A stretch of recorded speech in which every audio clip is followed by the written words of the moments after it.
जय दोस्तों, आज अपन को जो भारत के भूगोल को यूनिट 3 चल रही थी, वो अपन को जो अगलो पार्ट हुई है वो उत्तर को विशाल मैदान को भौतिक आधार पर बांटोगा हुई है, क्योंकि अपन ने उत्तर के विशाल मैदान को लगभग ख़त्म कर दिया था और हो गया।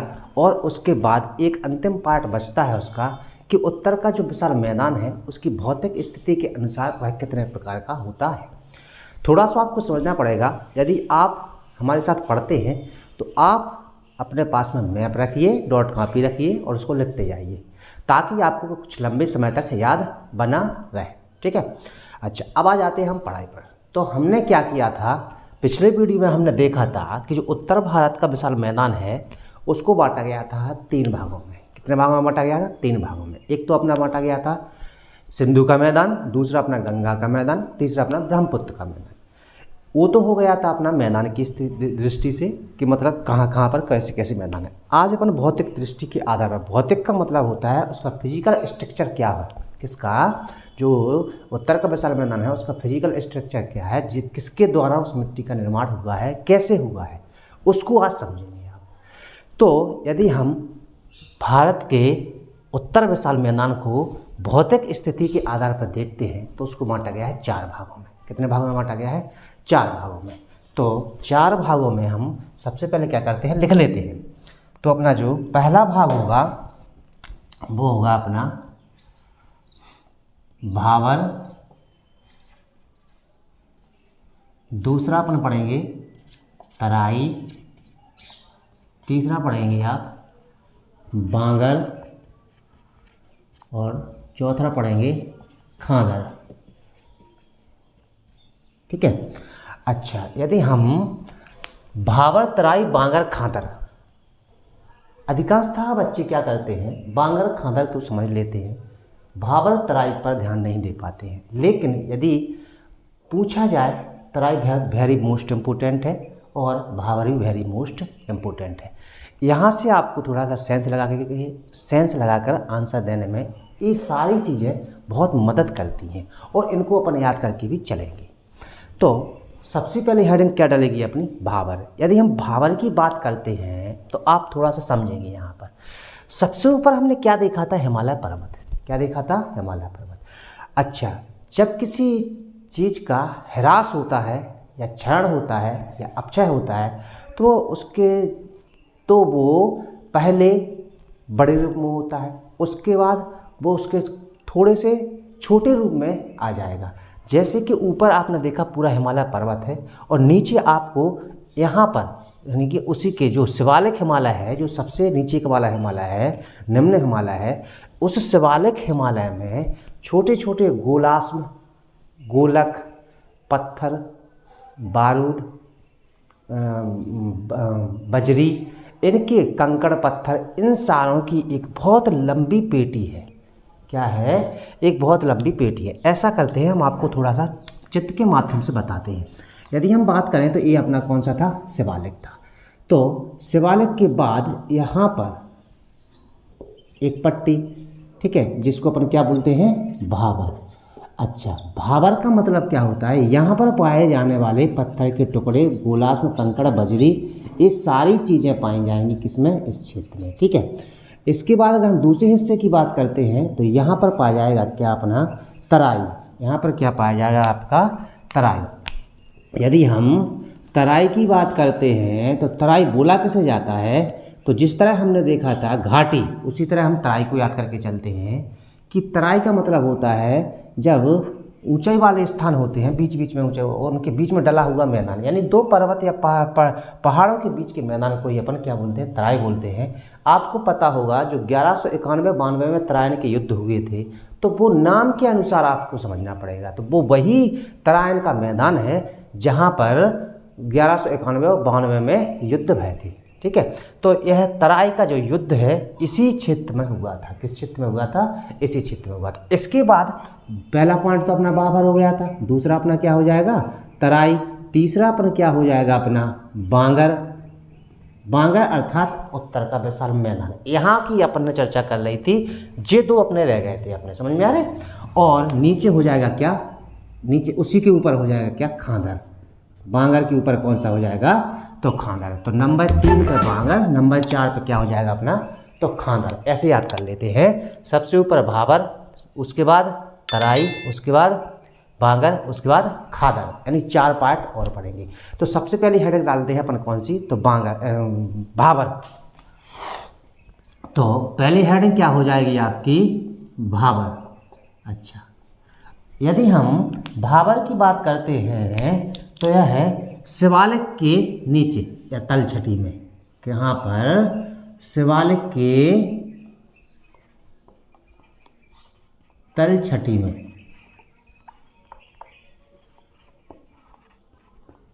कितनी 8 से 16 किलोमीटर लंबी एक पट्टी के रूप में फैला है, जहाँ पर क्या है, तो पत्थर, कंकड़, गोलाश्म, बजरी, ये सारी चीज़ें यहाँ पर मिश्रित हैं। ठीक है।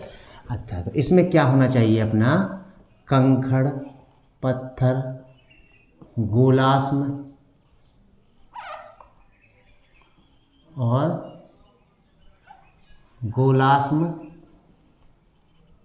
और बजरी।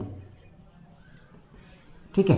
तो इनसे निर्मित एक पट्टी होगी जो सिंधु नदी से कहाँ तक जाएगी, तीस्ता नदी तक। कहाँ से कहाँ तक जाएगी, सिंधु नदी से तीस्ता नदी तक। और यह जो पार्ट होता है ये अपना हिमालय के शिवालिक से लेके नीचे चला जाता है, सिंधु के मैदान से कहाँ तक जाती है, तो तीस्ता नदी तक।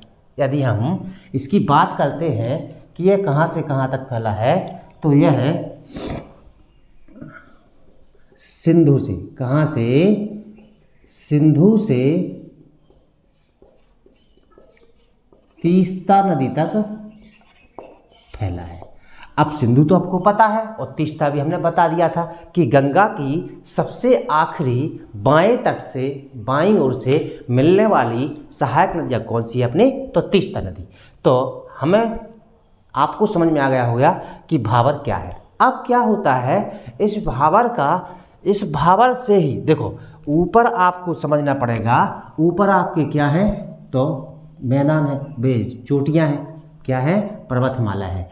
अब ये बरसात देखो, कभी भी हो वर्षा, हवा, प्रकाश, इनकी उपस्थिति में सालों करोड़ों वर्षों में ये इनका क्षरण होता है, जिसको देखो एक बात और समझ लेना, जिसका जन्म होता है उसकी मृत्यु होती है। तो धीरे धीरे क्या होता है, इनमें क्षरण होता है और क्षरण होते होते ये छोटे छोटे पत्थरों में बदल जाते हैं। अब जब छोटे छोटे पत्थर और घिसेंगे पानी के द्वारा या मौसम के द्वारा समय के साथ नीचे खिसकेंगे, तो वो ही बन जाते हैं क्या, अपना तराई। तराई में होता है दलदल, क्या होता है, वहाँ पर दलदल होगा, विभिन्न प्रकार की विविधताएँ होंगी, पानी होगा, कंकड़ पत्थर होंगे, हर एक चीज़ छोटी छोटी, थोड़ा और छोटा हो जाएगा रूप। जैसे ऊपर अपन ने क्या देखा था, गोलाश्म में पत्थर, बड़े बड़े पत्थर देखे थे। थोड़ा नीचे आएंगे तो तराई में क्या हो जाएगा, दलदल, वहाँ पर बजरी हो जाएगी और महीन बजरी हो जाएगी। तो ऊपर से जो हिमालय पर्वत से जो नदियाँ आती हैं तो वो इसमें विलीन हो जाती हैं। किस में विलीन हो जाती हैं, तो भाबर वाले मैदान में विलीन हो जाती हैं। और फिर जो आगे जो दलदल बनेगा तराई वाले क्षेत्र में, वो नदियाँ छोटी छोटी धाराओं के रूप में बाहर निकल आती हैं। उसके बाद से इस तराई के मैदान से बाहर निकलती हैं तो पूर्णतः एक धारा का रूप ले लेती है नदियाँ और बाहर चली आती हैं। तो हमने क्या कर लिया, हमने क्या देख लिया कि जो भाबर है यह सिंधु से तीस्ता नदी तक फैला है और 816 किलोमीटर के 816 किलोमीटर के मैदान में फैला है। और यह सिंधु से तीस्ता नदी तक फैला है। क्या है, तीस्ता नदी तक फैला है, जिसे हम क्या कहते हैं, तो भाबर कहते हैं। दूसरा पॉइंट अपनी हेडिंग हो जाएगी क्या, तराई। दूसरी क्या हो जाएगी अपनी, तो तराई। यदि हम तराई की बात करते हैं तो यह भाबर के नीचे, अब भाबर के नीचे चलेंगे, यह है 15 से 30 किलोमीटर में फैली है। कैसे फैली है, 15 से 30 किलोमीटर में फैली यह है एक चौड़ी, कैसी, चौड़ी दलदली भूमि होती है। अभी हमने क्या बताया था कि नीचे जैसे ही आएंगे हम यहाँ पर, तो यहाँ पर भाबर के बाद आपको दलदल मिलेगा जिसको हम तराई बोल लेते हैं। और यहाँ पर पानी दलदल के रूप में रहता है तो धीरे नीचे नीचे जाता है पानी, और जब आगे जाकर भांगर में आता है यानी मैदानों का निर्माण करता है तो थोड़ा सा नीचे आकर ये धाराओं में बट जाता है, और उन्हीं धाराओं के ऊपर नदियों के रूप में पढ़ते हैं या याद करते हैं। बात समझ में आई कि नहीं आई?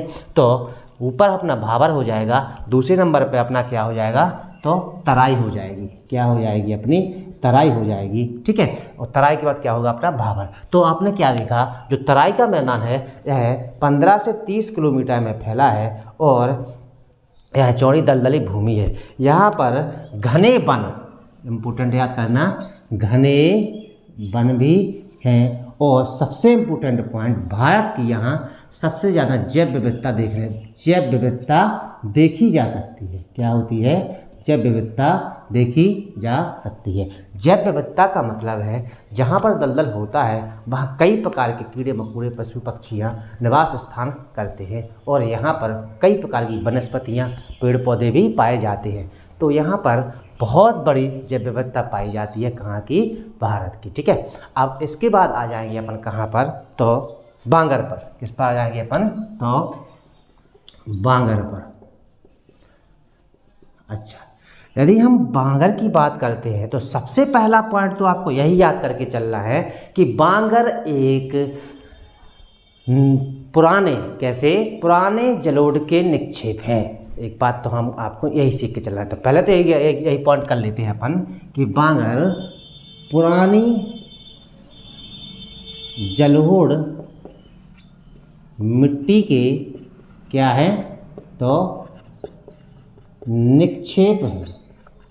ठीक है, अच्छा, इसको एक पॉइंट और याद करना, इसको क्या कहते हैं? इसको भूण और कंकड़ के नाम से भी जाना जाता है। ठीक है, अब क्या होता है, जब यहाँ पर दलदल थी तो दलदल के बाहर जब नदियाँ धाराओं के रूप में बाहर निकलेगा तो ये धाराएं जो आएंगी ये घिसे पिटे भाबर के भाग को नीचे तराई में आते हैं। तराई से जो छोटे छोटे पत्थर के टुकड़े घिस कर मिट्टी के रूप में परिवर्तित हो जाते हैं, तो वही जो धाराएं नदियाँ की निकलती हैं वो ही इस बांगर के मैदान का निर्माण करती हैं। ये थोड़े लॉजिक पॉइंट है, आपको साइंस के लिए बहुत ज़्यादा ज़रूरत है, तो आप इनको पढ़ के रखेंगे। ठीक है, अच्छा, इसके बाद यहाँ पर एक स्थला आकृति बनती है। यदि हम बांगर के मैदान की बात करते हैं तो बांगर जैसे ही आगे निकलता है तो यहाँ पर वेदिका की आकार की आकृति बनती है। तो ध्यान रखना, वेदी तो आप लोग सब जानते हैं घरों में पाई जाती है ना, तो वैसी आकृति बन जाती है। तो बांगर के जो मैदान है वो वेदिका का निर्माण करते हैं। किसका? वेदिका का निर्माण करते हैं, और इन वेदिका की गांठों में अशुद्ध कैल्शियम कार्बोनेट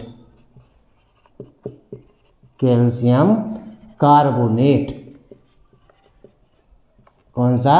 तो कैल्शियम कार्बोनेट पाया जाता है। क्या होता है? कैल्शियम कार्बोनेट पाया जाता है। ठीक है, अच्छा, इसके बाद यदि हम देखते हैं तो इसको नदियों द्वारा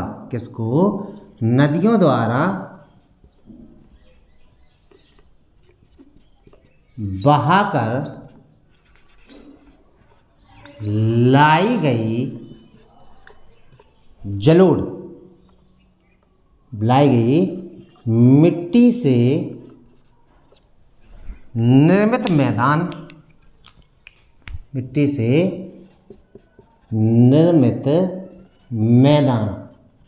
क्या कहलाएंगे अपने? तो बांगर कहलाते हैं। और ये बहुत पुरानी मिट्टी हो जाती है, धीरे धीरे परतों के रूप में जमा हो जाती है, और यह एक विशाल मैदान का निर्माण कर लेती है, जिसे अपन क्या बोलते हैं? तो बांगर कहते हैं। और इस बांगर को सबसे इम्पोर्टेंट क्वेश्चन पुरानी जलोढ़, देखो जी वाला पॉइंट याद करके चलेंगे, पेपर में पूछा जाता है। पुरानी जलोढ़ मिट्टी को ही क्या बोला जाता है, तो बांगर बोला जाता है। ठीक है। अच्छा, अब दूसरी अगली हेडिंग हो जाएगी क्या अपनी, तो खांदर। अगली हेडिंग क्या हो जाएगी, तो खांदर। यदि हम खादर की बात करते हैं तो देखो हम पहले भी बता चुके हैं, अब फिर से समझ लो। खादर का मतलब क्या होता है, पुरानी जलोढ़ मिट्टी पर जो 12मासी नदियाँ बह के चली आ रही हैं, वो नदियाँ बरसात के समय में, बाढ़ों के समय में ज़्यादातर मिट्टी को बहा कर ला कर आती हैं और पुरानी बांगर के ऊपर एक नई परत का निर्माण कर जाती हैं। जैसी बाढ़ आएगी तो मिट्टी की एक नई परत हो जाएगी, मिट्टी की दूसरी परत जमा हो जाएगी। तो नवीन जलोढ़क, नदियों के द्वारा बहाकर लाई गई मिट्टी के निक्षेपों का नवीन जलोढ़क जो होगा उसे अपन क्या बोलेंगे, तो खांदर बोलेंगे। क्या बोलेंगे, तो खांदर बोलेंगे। ठीक है। तो इसका क्या हो जाएगा अपना आंसर, नवीन जलोढ़क, नवीन जलोढ़क खांदर कहलाते हैं। क्या कहलाते हैं, तो खांदर कहलाते हैं। इसके बाद इसे कछारी मैदान, अब ये आपके इम्पोर्टेंट हैं, कछारी मैदान या उसी को बाढ़ का मैदान, बाढ़ का मैदान भी कहा जाता है। मतलब जो खांदर है उसी को क्या कछारी मैदान के नाम से जाना जाता है और बाढ़ का मैदान के नाम से जाना जाता है। अब हम क्या करते हैं कि जो अपना दूसरा टॉपिक होगा, तो यहाँ पर अब दूसरा टॉपिक होगा भारतीय मरुस्थल।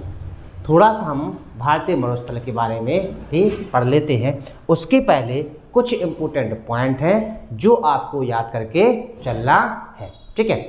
अच्छा, तो सबसे पहला पॉइंट जो आपको पेपर की दृष्टि से पूछा जाएगा उसमें है सबसे पहले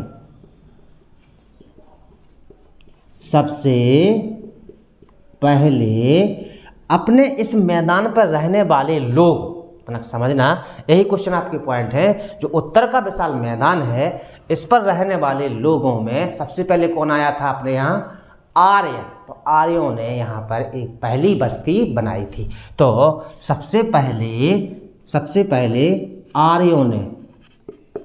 आर्यों ने जो बोला जाता था सप्त सिंधु प्रदेश में पहली बस्ती बनाई थी। यहाँ पर पहली बस्ती बनाई थी। तो अब आपको एक क्वेश्चन क्लियर हो जाएगा, ये पेपर में पूछा जाता है कि विशाल मैदान में, भारत के विशाल मैदान में सबसे पहले बस्ती बनाने वाला या रहने वाले लोग कौन थे, तो आर्य थे। दूसरा पॉइंट का याद करके चलना है, कुछ दोआब हैं जिनको आप याद करके चलेंगे। तो सबसे पहला है सिंधु सागर दोआब। सिंधु सागर दोआब। यदि हम सिंधु सागर दोआब की बात करते हैं तो यह है किस किस के बीच में है, तो यह अपना सिंधु और झेलम के बीच में है। किसके बीच में है, सिंधु और झेलम के बीच में स्थित है। ठीक है। इसके बाद दूसरा दोआब जो होगा अपना, अगला दोआब का याद करके चल रहे हैं आपको, छाछ दोआब। छाछ दोआब। ठीक है। यदि हम छाछ दोआब की बात करते हैं तो यह अपना किस किस के बीच में है, तो झेलम और चुनाव। कौन से, झेलम और चुनाव के बीच में है। ये दोआब हैं, आप याद करके चलेंगे। ठीक है। इसके बाद आ जाएगा अपना अगला रेचना दोआब। ये क्वेश्चन पेपर के हैं इसलिए हम बता रहे तो पूरा ही खत्म कर दें इसको। तो रेचना दोआब में आ जाएगा अपना कौन सी, तो चुनाव और रावी। ठीक है। इसके बाद एक दोआब सतलुज और सरस्वती के बीच में था। सतलुज और किसके बीच में, सतलुज और सरस्वती। सतलज और सरस्वती के बीच में था। ठीक है। अच्छा, अब आपको पता होना चाहिए कि जो सरस्वती नदी है यह वर्तमान में क्या है, विलुप्त हो चुकी है। कहा जाता है कि जब सिंधु सभ्यता थी उस टाइम पर सरस्वती नदी किसी कारणवश या बाढ़ के कारण, या बोला जाता है कि सिंधु सभ्यता का विनाश का कारण जो हुआ था, उसी टाइम जो अपनी सरस्वती नदी है वो नदी क्या हो जाती है, वहाँ पर ख़त्म हो जाती है। लेकिन आज वर्तमान में कुछ लोग या कुछ विद्वान कहते हैं कि जो घग्गर नदी है उसके रूप में सरस्वती नदी निकलती है। तो क्वेश्चन याद कर लेना, कौन सी नदी है, घग्गर नदी। घग्गर नदी जो है वह सरस्वती की शाखा बोली जाती है। इसकी सरस्वती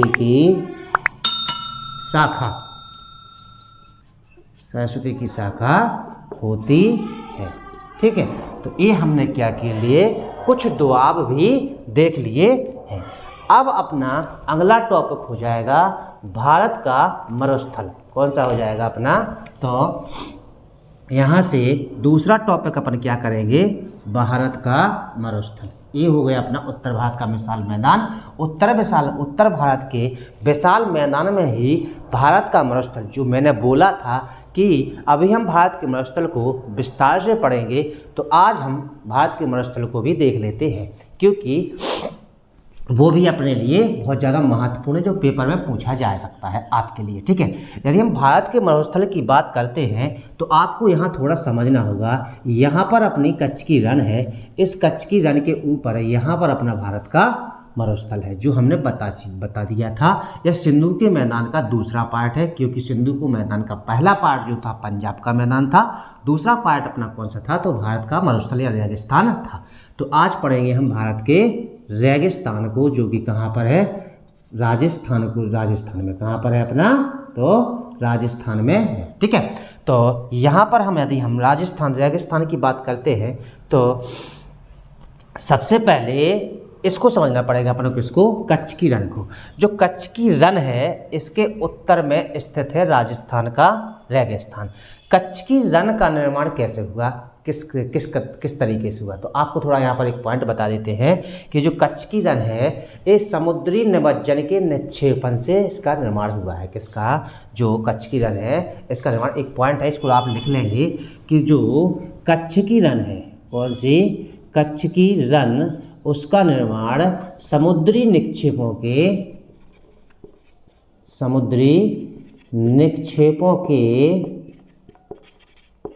निमज्जन से हुआ। मतलब आप समझो, यहाँ पर निमज्जन का मतलब है एक कटाव भरे स्थान में, स्थलाकृति की वह स्थिति, एक कटाव भरे स्थान में यहाँ पर कूड़ा करकट दलदल मतलब जो है वहाँ पर भर गया, और वहाँ पर कट के थोड़ी सी ऊपर थोड़ा सा नीचे यहाँ पर कटा भाग का जो निमज्जन होता है, किसी भी स्थलखंड का टूट कर कट कर या कूड़ा कचरे के साथ मिलकर इकट्ठा होकर उस मिट्टी का निर्माण करना, तो उसी मिट्टी का निर्माण हो जाता है क्या, उसी को बोलने लगते हैं अपन कच्छ की रण। उसके ऊपर उत्तर पश्चिम में अपना, उत्तर में कौन सा है, उत्तर पश्चिम में कौन सा है, तो आपको पता होना चाहिए राजस्थान का रेगिस्तान, जो कि भारत का रेगिस्तान होगा। और यह अरावली पर्वत के कहाँ पर है, तो पश्चिम में स्थित है। ठीक है। इसके बाद इसका यदि हम अब आ जाते हैं कहाँ पर अपने, तो रेगिस्तान में।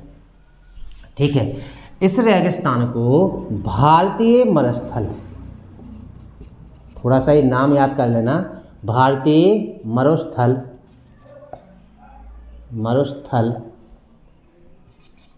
उसी को अपन राजस्थान मरुस्थल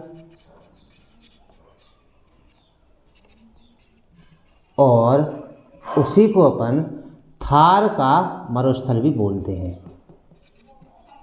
किसको, जो अपना राजस्थान का रेगिस्तान है उसी के तीनों नाम है, कोई भी पूछ ले आपसे, आप आंसर वह उसी को देंगे। ठीक है। दूसरा पॉइंट आपको क्या याद करना चल रहा है, यहाँ पर जो अपना राजस्थान का मरुस्थल है यह 1,75,000 वर्ग किलोमीटर में फैला है, यह तो हम पिछले ही बता चुके थे। और यह इसकी चौड़ाई जो होती है रेगिस्तान की वो 300 किलोमीटर होती है। और यदि हम इसकी लंबाई की बात करते हैं, किसकी लंबाई की बात करते हैं, तो यह 640 किलोमीटर में फैला है।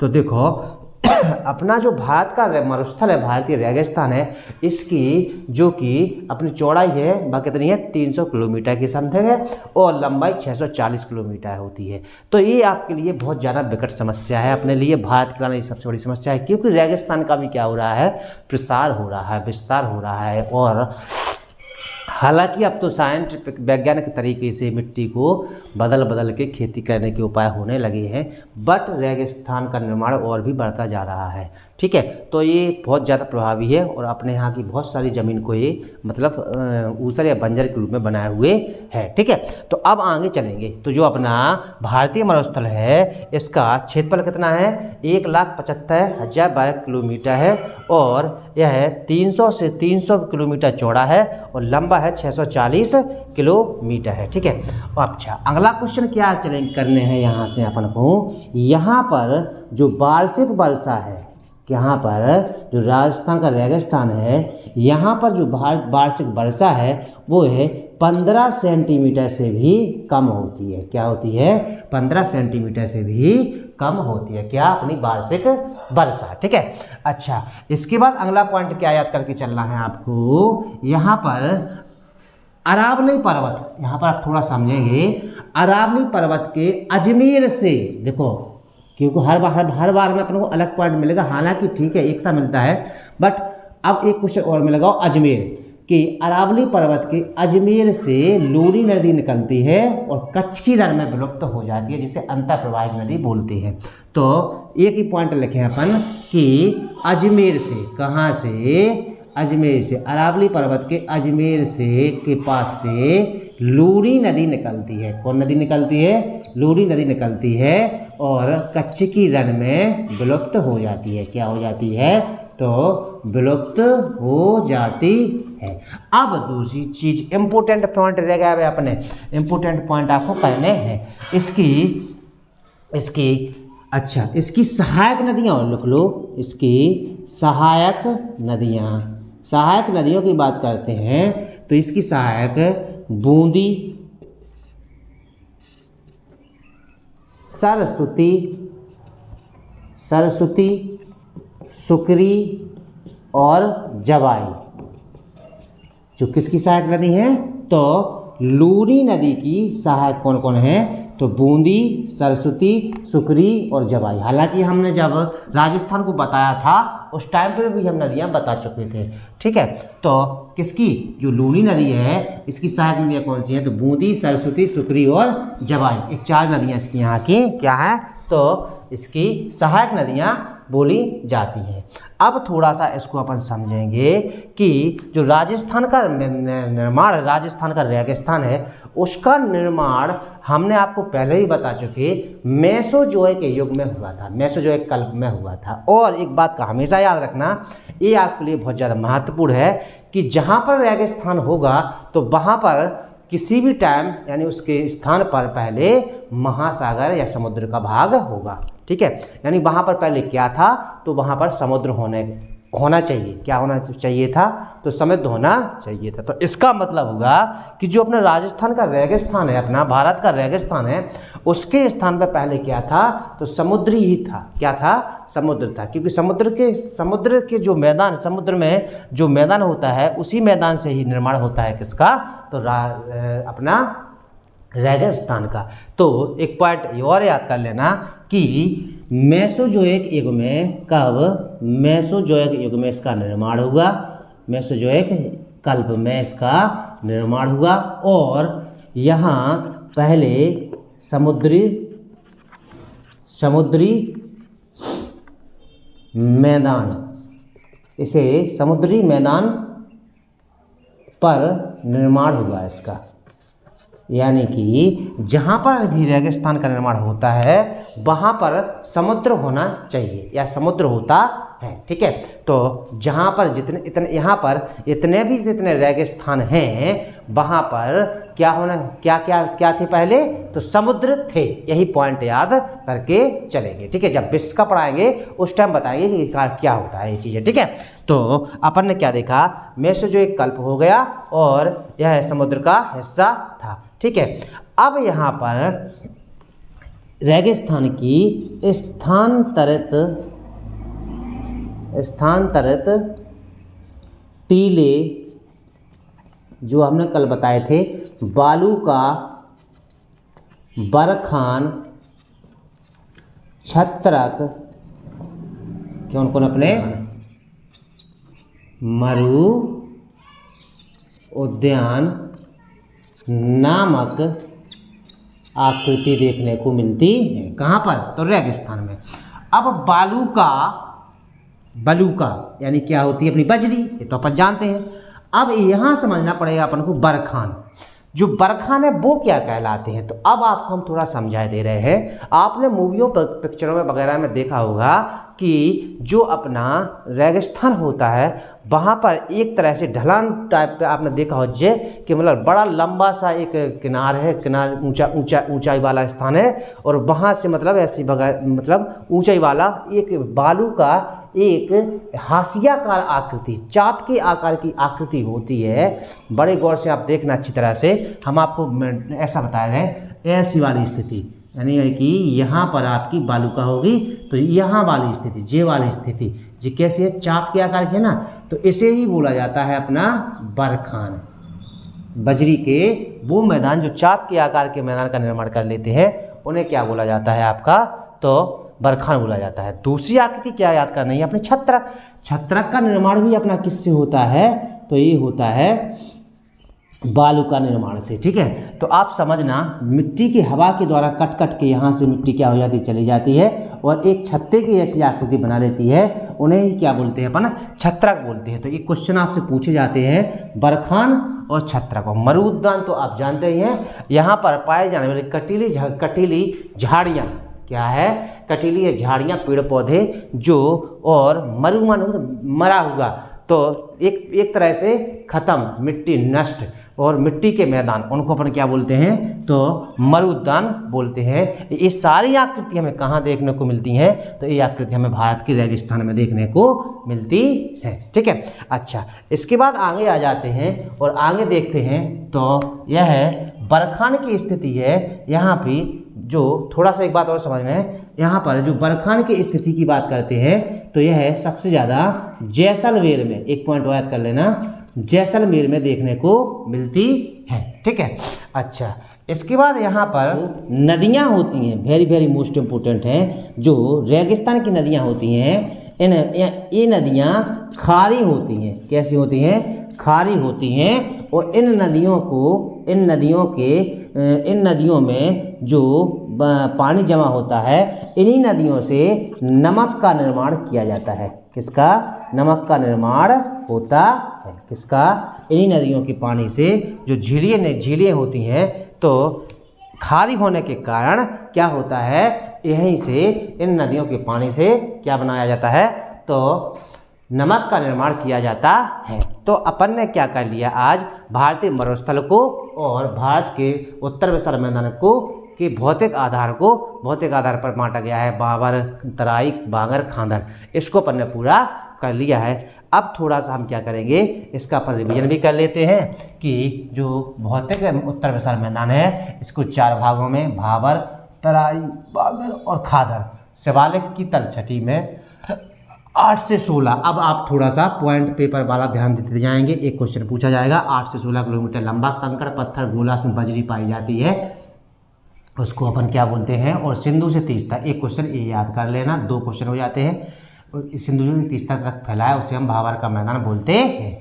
अच्छा, दूसरा क्वेश्चन तराई। तराई के लिए आपको वेरी मोस्ट है, 15 से 30 किलोमीटर एक क्वेश्चन है, ये कर लेना अपना।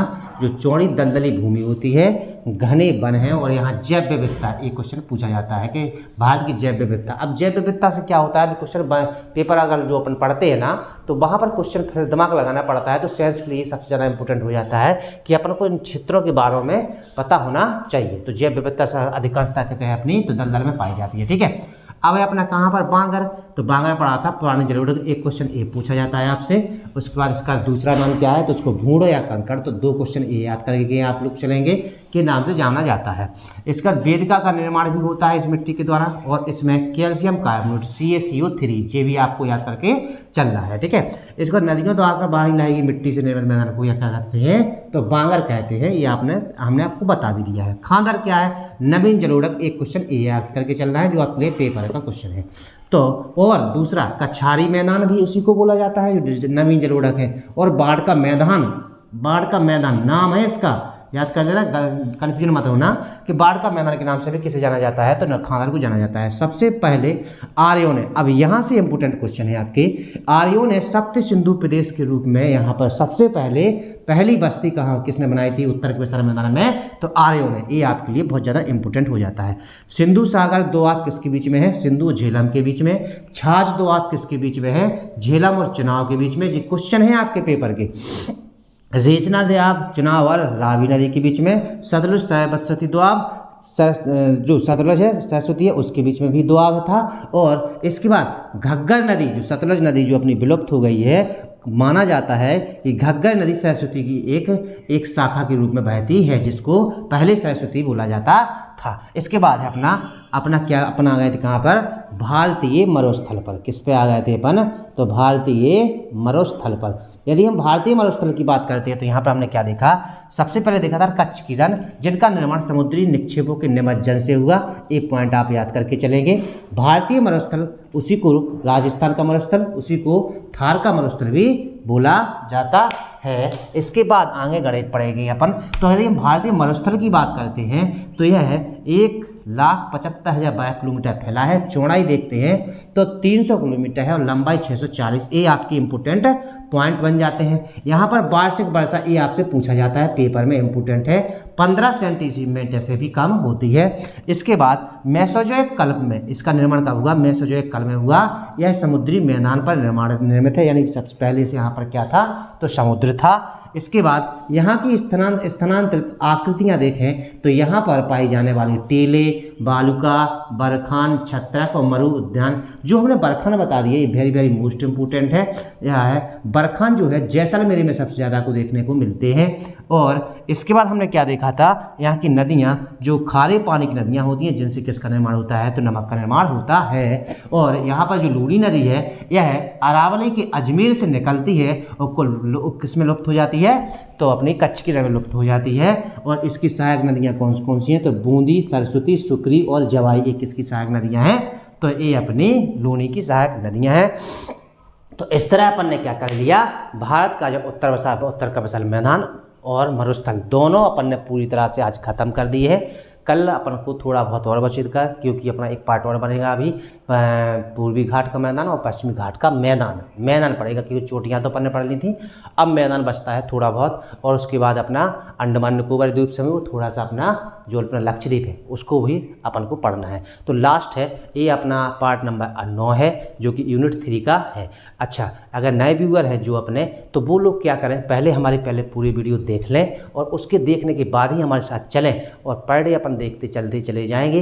देखो ऐसा करते हैं, पढ़ने वाले ऐसे होते हैं, आज का वीडियो आज देख लेते हैं, फिर टाइम मिलता है तो पिछले का वीडियो देख लेते हैं। तो ऐसा नहीं है, नहीं कर सकते, आप लोग भी कर सकते हो और करोगे, हमें पता है, आप जानते हैं। जो पढ़ने वाले होंगे वो जरूर हमारे साथ मिलकर चलेंगे।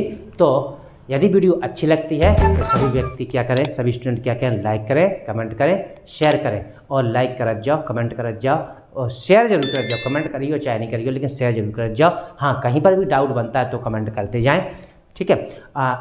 बस शेयर करते चलें। जय हिंद, जय भारत, धन्यवाद।